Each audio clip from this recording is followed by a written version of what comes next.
नमस्कार तिवारी, वक्त हो गया स्पेशल रिपोर्ट का। सबसे पहले बड़ी खबर आपको देंगे। मोदी मंत्रिमंडल से जुड़ी ये बड़ी जानकारी है। संभावित चेहरों के नाम आए सामने। मोदी मंत्रिमंडल में बिहार से 8 मंत्री संभव। सूत्रों के हवाले से जानकारी है, जेडीयू कोटे से 3 मंत्री बनाए जा सकते हैं। बिहार बीजेपी से 3 मंत्री बन सकते हैं। एलजेपी और HAM से एक मंत्री बन सकते हैं। सूत्रों के हवाले से जानकारी, महाराष्ट्र से 6 मंत्री बनाए जा सकते हैं। यूपी में सहयोगी दल से 2 मंत्री बन सकते हैं। तो सूत्रों के हवाले से जानकारी सामने आई है। मोदी मंत्रिमंडल से जुड़े संभावित चेहरों के नाम आपको बता रहे हैं। और नई कैबिनेट जो संभावित चेहरे हैं, राजनाथ सिंह, अमित शाह, नितिन गडकरी, राधा मोहन दास अग्रवाल, SP सिंह बघेल, अनुराग ठाकुर। ये सूत्रों के हवाले से जानकारी। स्मृति ईरानी, मनसुख मांडविया, गिरिराज सिंह, नित्यानंद राय, अर्जुन राम मेघवाल, गजेंद्र सिंह शेखावत, राजीव प्रताप रूडी और शिवराज सिंह चौहान। ज्योतिरादित्य सिंधिया को भी जगह मिलेगी। वीरेंद्र खटीक और फग्गन सिंह कुलस्ते। तो ये कुछ नाम हैं जो इस वक्त चर्चाओं में है। मनोहर लाल, राव इंद्रजीत, चिराग पासवान। तस्वीर हम आपको 6 तस्वीर दिखा रही हैं। ये भी संभावित नाम है। चिराग पासवान LJP के लीडर और जीतन राम मांझी हम पार्टी से आते हैं। जयंत चौधरी RLD से, ये NDA में सहयोगी दल हैं बीजेपी के। और अनुप्रिया पटेल अपना दल से, ललन सिंह JDU से और HD कुमारस्वामी JDS से।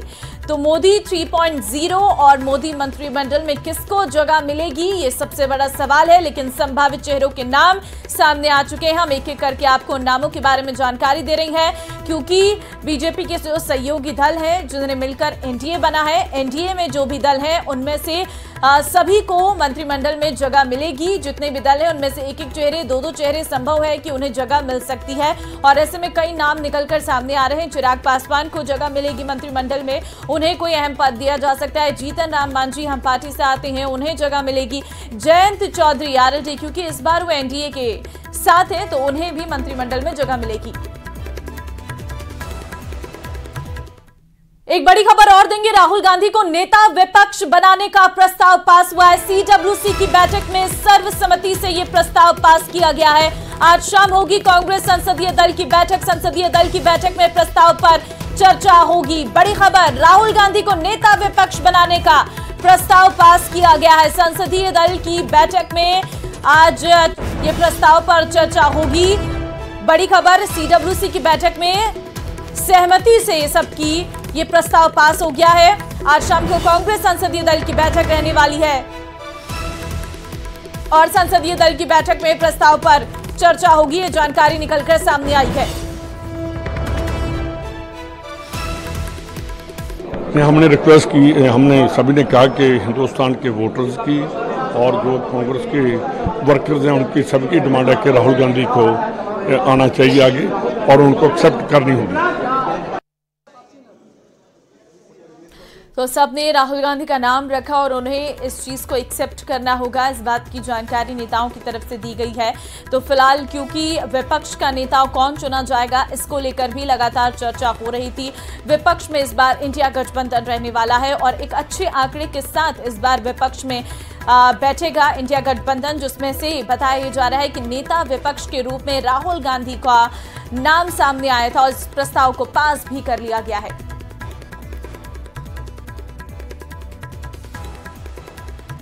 कल मोदी सरकार के शपथ ग्रहण समारोह में 7 देशों के प्रमुख नेता शामिल होंगे। विदेश मंत्रालय के मुताबिक श्रीलंका के राष्ट्रपति रानिल विक्रमसिंघे, मालदीव के राष्ट्रपति मोहम्मद मुइज़ू और फिलिपाइंस के उपराष्ट्रपति अहमद अफीफ और साथ ही बांग्लादेश के प्रधानमंत्री शेख हसीना, मॉरिशस के प्रधानमंत्री प्रविद कुमार जुगनौथ और नेपाल के प्रधानमंत्री पुष्प कमल दहल और भूटान के प्रधानमंत्री शेरिंग तोब्गे शपथ ग्रहण में शामिल होने वाले हैं। तो आपको जानकारी दे दें कि कल मोदी सरकार का शपथ ग्रहण रहने वाला है और इस दौरान 7 देशों के प्रमुख नेता इस शपथ ग्रहण में मेहमान रहने वाले हैं, जिसमें बांग्लादेश की प्रधानमंत्री शेख हसीना रहने वाली हैं, जो इस शपथ ग्रहण में मेहमान बनकर आएंगी। रानिल विक्रमसिंघे भी प्रधानमंत्री श्रीलंका के कल शपथ ग्रहण समारोह में बतौर मेहमान शामिल होंगे। मालदीव के राष्ट्रपति भी रहने वाले हैं मोहम्मद मुइज़्ज़ू शपथ ग्रहण समारोह में कल शामिल रहेंगे। और इसी के साथ ही पुष्प कमल दहल नेपाल के प्रधानमंत्री भी रहने वाले हैं शपथ ग्रहण में शामिल। शोरिंग तोम्बे प्रधानमंत्री भूटान के कल भारत आएंगे और प्रधानमंत्री नरेंद्र मोदी के शपथ ग्रहण में शामिल रहने वाले हैं। मॉरिशस के प्रधानमंत्री प्रविंद कुमार भी कल शपथ ग्रहण में रहेंगे।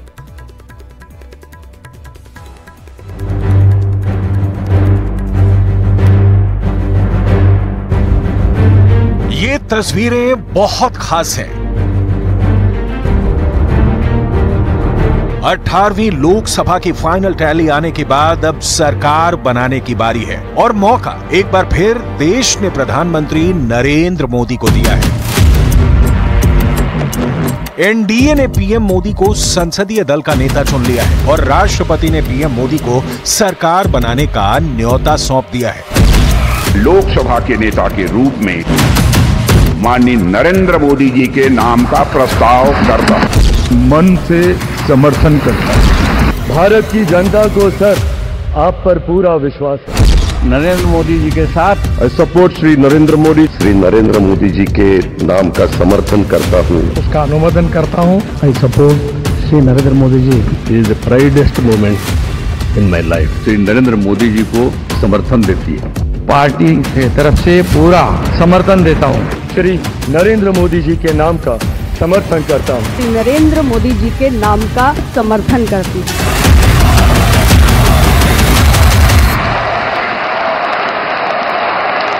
मैं नरेंद्र दामोदर दास मोदी ईश्वर की शपथ लेता हूं कि मैं विधि द्वारा स्थापित भारत के संविधान के प्रति सच्ची श्रद्धा और निष्ठा रखूंगा।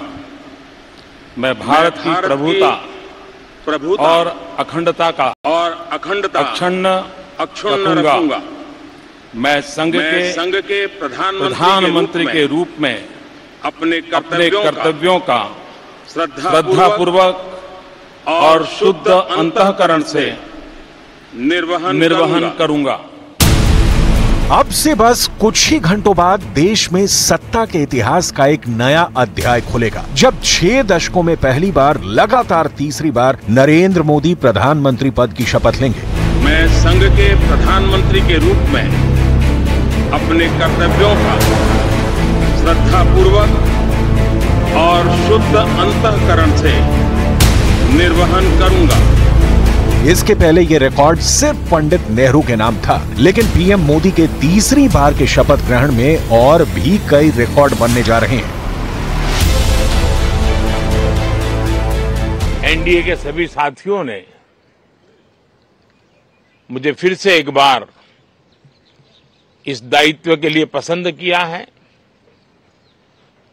और सभी एनडीए के साथियों ने राष्ट्रपति जी को इसकी जानकारी दी और राष्ट्रपति जी ने मुझे अभी बुलाया था और मुझे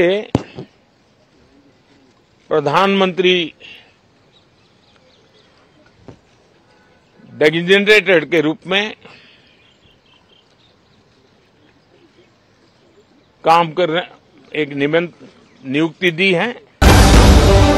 बांग्लादेश की प्रधानमंत्री शेख हसीना, श्रीलंका के राष्ट्रपति रानिल विक्रमसिंघे, नेपाल के प्रधानमंत्री पुष्प कुमार दहल, भूटान के नरेश जिग्मे खेसर वांगचुक, सेशल्स के उपराष्ट्रपति अहमद अफीफ, मॉरिशस के प्रधानमंत्री प्रवेंद्र जगन्नाथ, यहां तक कि मालदीव्स के राष्ट्रपति मोहम्मद मुइज़्ज़ू को भी शपथ ग्रहण समारोह के लिए न्योता भेजा गया है।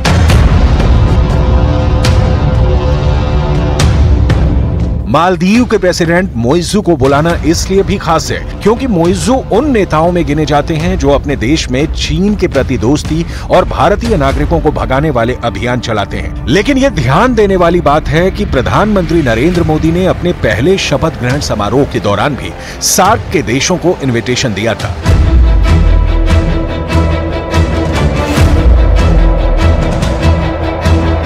ये मोदी के सबका साथ सबका विकास वाली नीति के भी अनुकूल है। मोदी के शपथ ग्रहण समारोह के लिए विदेशी नेताओं की अतिथि सूची, नई दिल्ली की पड़ोसी प्रथम की नीति और हिंद महासागर क्षेत्र में अहम माने जाने वाले देशों पर उसके रणनीतिक रूप से ध्यान केंद्रित करने को ध्यान में रखकर तैयार की गई है। इसीलिए मोदी 3.0 का शपथ ग्रहण इस बार कई मायनों में खास होगा। इसमें न सिर्फ पड़ोसी देशों के राष्ट्राध्यक्ष शामिल होंगे, बल्कि कुछ ऐसे भी मेहमान दिखेंगे जो इस समारोह की शोभा बढ़ाएंगे।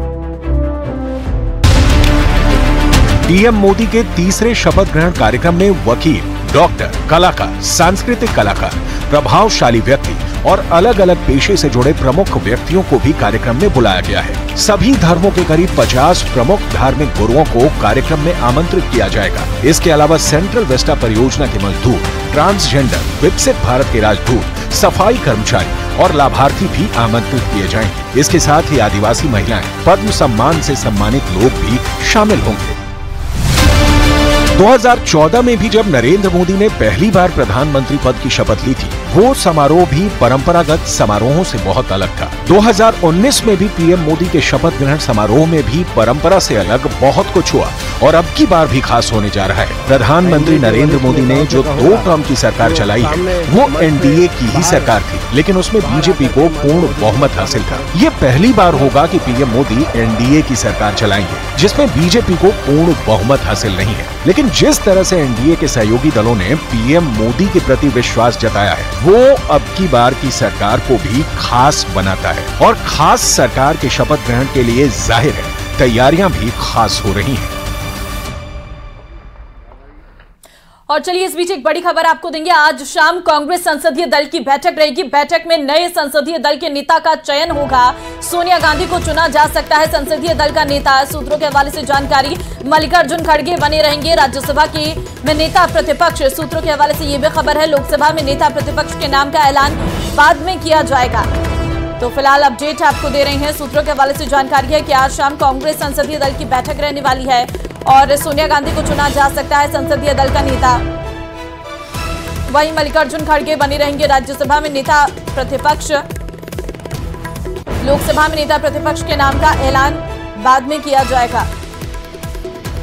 बैठक में नए संसदीय दल के नेता का चयन होगा। तो आज कांग्रेस संसदीय दल की बैठक रहने वाली है। बेहद ही अहम ये बैठक है जिसमें संसदीय दल का नेता किसे चुना जाएगा, इस बात को लेकर जानकारी सामने आएगी। हालांकि सूत्र बता रहे हैं कि सोनिया गांधी को संसदीय दल का नेता चुना जा सकता है और बैठक में ही इसका चुनाव किया जाएगा। वहीं लोकसभा में नेता प्रतिपक्ष कौन होगा, इस पर भी चर्चा होगी।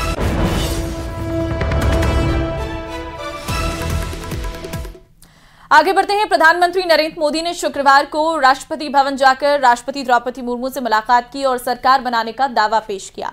और इस दौरान राष्ट्रपति द्रौपदी मुर्मू ने पीएम मोदी को मीठा दही खिलाकर बधाई दी है और पीएम नरेंद्र मोदी को केंद्र में तीसरी बार सरकार बनाने के लिए आमंत्रित किया है।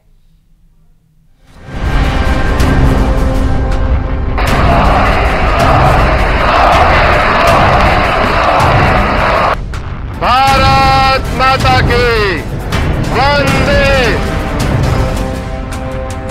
भारत माता की। उम्मीदों का सूरज फिर से क्षितिज पर छाया है।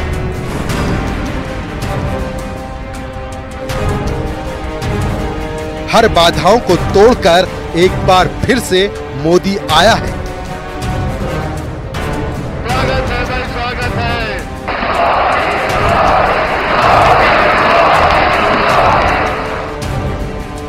लोकसभा चुनाव 2024 में बीजेपी पूर्ण बहुमत से भले ही चूक गई हो, लेकिन एनडीए ने कुल 292 सीटें हासिल करके बहुमत का आंकड़ा पहले ही हासिल कर लिया है।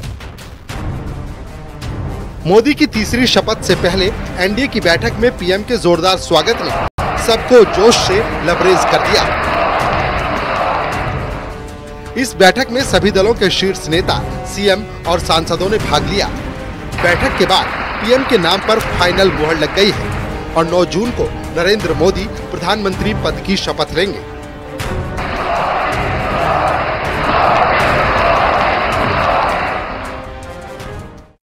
कश्मीर से कन्याकुमारी और कामाख्या से द्वारका तक इतने विस्तृत भूभाग के अंदर देश के हर कोने से, हर तहसील से, हर कॉन्स्टिट्यूएंसी से एक आवाज सामान्य रूप से उभर कर आई है कि इस देश का नेतृत्व अगले 5 साल के लिए श्री नरेंद्र मोदी करें। इस सब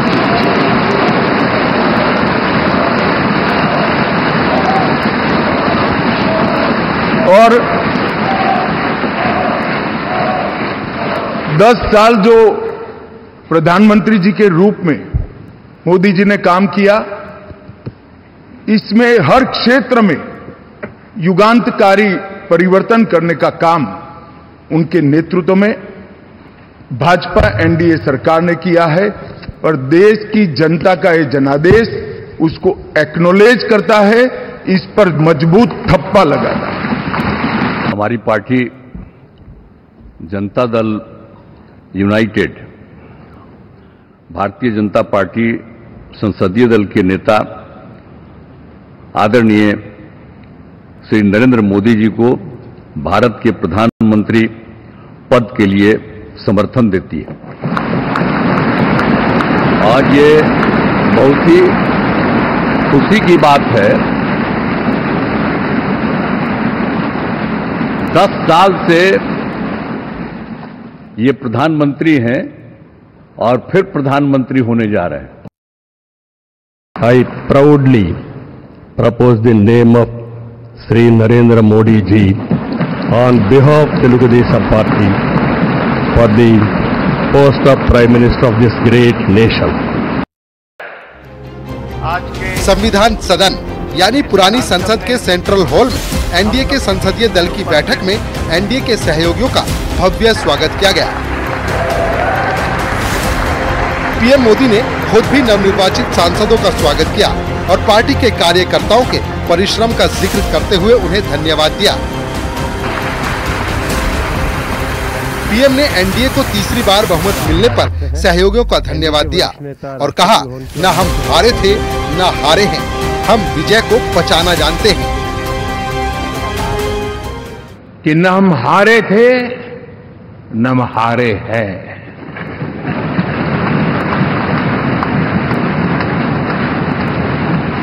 लेकिन 4 तारीख के बाद हमारा जो व्यवहार रहा है वो हमारी वो पहचान बताता है कि हम विजय को पचाना जानते हैं।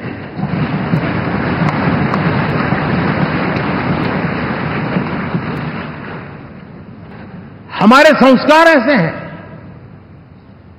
कि विजय की गोद में उन्माद पैदा नहीं होता है और न ही पराजित लोगों के प्रति उपहास करने के हमारे संस्कार है। हम विजय को भी पचाते हैं और पराजित का भी उपहास करने की विकृति हम नहीं पालते, ये हमारे संस्कार है। इससे आगे बोलते हुए पीएम ने कहा कि पहले भी एनडीए था, कल भी एनडीए था और आज भी एनडीए है। 10 साल बाद भी कांग्रेस 100 सीटों का आंकड़ा नहीं छू पाई। पीएम ने ईवीएम पर उठाए गए सवालों को लेकर विपक्ष पर जमकर हमला बोला। इस दौरान उन्होंने 4 जून को परिणाम वाले दिन का एक वाकया साझा करते हुए कहा कि ईवीएम जिंदा है या मर गया। उन्होंने कहा कि शाम होते होते ईवीएम पर सवाल उठाने वाले विपक्षियों के मुंह पर ताला लग गया।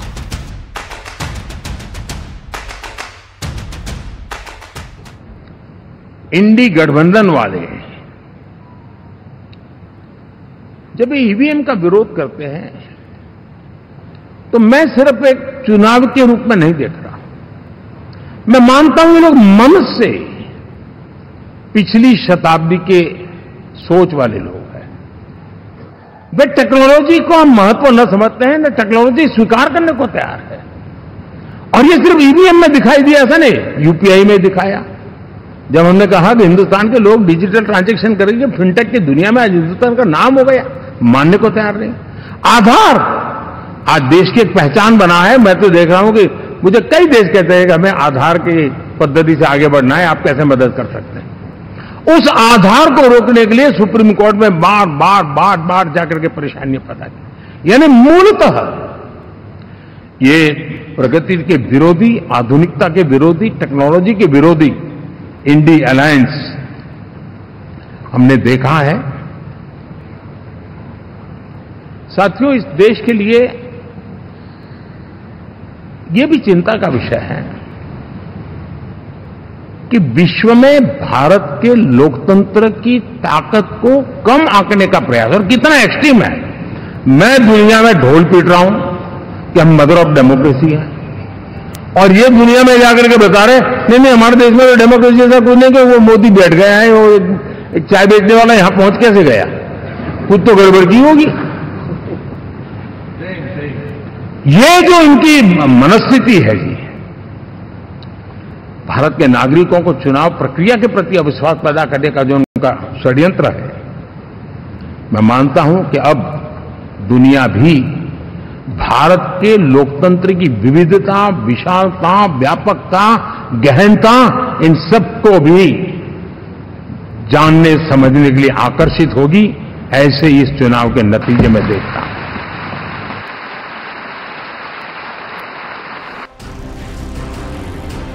पीएम मोदी ने अपने भाषण में एक बड़ी बात बोली कि किसी पार्टी का सांसद हो, मेरे लिए सभी समान हैं।